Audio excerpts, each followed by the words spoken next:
hisoblaydigan bo'lsak 5-6 haftalik homiladorlikka to'g'ri kelyapti.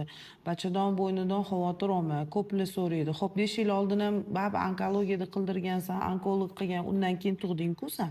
Bemalol ochildi bachadon bo'yni. Chunki hozir burungi zamondagidek koagulyatorlar ishlatilmaydi, chandiq qolmaydi.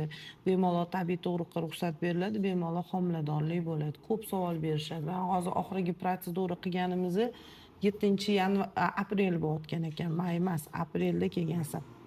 Mana hozir bitganini ko'rsatdik, уже homiladorsan, o'rtada hech qancha vaqt bo'lmadi. Endi hozir o'ng taraf, chap tarafda alohida og'riq bor deyapsan, kecha o'ziga tushgansan, hali matkada bola ko'rilmadi.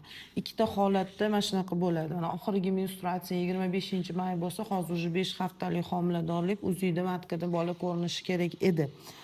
Alohida og'riqlar bo'lsa, demak, vнимательный беременность bo'lishi mumkin, shundan qo'rqamiz. Lekin uni o'zini ham kriteriyalari bo'ladi. Orqa teshikka demak bosim berib og'riydi, klinikasi. O'sha turba qaysi tarafda bo'lgan bo'lsa, o'sha tomonda og'riq sezasan, isitma ko'tarilishi mumkin.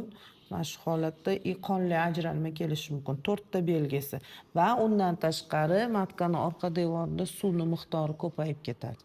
Ana o'sha naблюдение qilinadi. Hozir o'zingni chiqib ham gaplashdim, ko'rmagan, lekin suyuqlagan miqdori u darajada ko'p emas.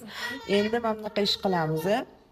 Demak, bu yerda kech urug'langan bo'lishi mumkin. Поздняя ovulyatsiya deymiz-da biz. Shunaqa holatda ham demak hali tushmagan bo'ladi matkaga plod. Endi HGC topshirasan, HGCni ham agar haqiqatda 2-3 haftaligi to'g'ri kelsa, demak to'g'ri ketyapti hammasi.